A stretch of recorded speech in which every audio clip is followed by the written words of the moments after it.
বাংলার 30 থেকে 40 লক্ষ উলামায়ে কেরাম আমাদের দিকে তাকিয়ে রয়েছে, কারণ তাদের কণ্ঠ, তাদের সে আওয়াজগুলো আমরা যেন জাতীয় সংসদ থেকে দিতে পারি। তার মধ্যে অন্যতম একটি হলো মা কানা মুহাম্মাদুন আবা আহাদিম মির রিজালিকুম ওয়ালাকির রাসূলুল্লাহি ওয়া খাতামান নাবিয়্যিন ওয়া কানা আল্লাহু বিকুল্লি শাইইন আলিমা।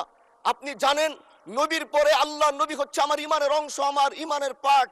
তিনাকে ভালোবাসা, তিনার উপর ইমান, এটা আমার ইমানের অংশ। তিনি আমার শেষ নবী, যেটা কোরআন ঘোষণা দিয়েছে।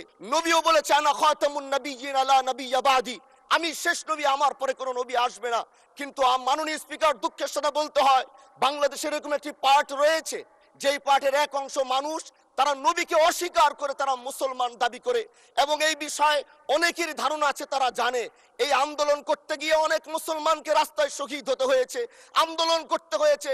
স্বাধীনতার পর থেকে আজও সে আন্দোলন চলছে, কিন্তু আজও পর্যন্ত সেটা পাইনি। আমি মাননীয় প্রধানমন্ত্রীকে বলবো, আপনি বাংলাদেশে একটি ইতিহাস রচনা করে যাবেন। আপনার মাধ্যমে যদি এটা স্বীকৃতি পায়, যারা নবীকে অস্বীকার করে তারা কোনোদিন মুসলমান থাকতে পারে না, এটা আইনের মাধ্যমে, এটা বাংলাদেশের পার্লামেন্ট থেকে ঘোষণা হবে, সেটা আমরা চাই। মাননীয় স্পিকার, আরেকটি কথা, আপনি জানেন আমরা আমাদের নবীকে সবচেয়ে বেশি ভালোবাসি, যিনি আখিরি নবী, যাকে বলা হয়েছে ওয়ামা আরসালনাকা ইল্লা রাহমাতাল লিল আলামিন। আমরা বারবার দেখছি কিছুদিন পর পর কারা যেন কিভাবে এসে আল্লাহ নবীর শানে কটূক্তি করে, নবীকে নিয়ে অশ্লীল ভাষায় গালিগালাজ করে, নবীর শানে কটূক্তি করে।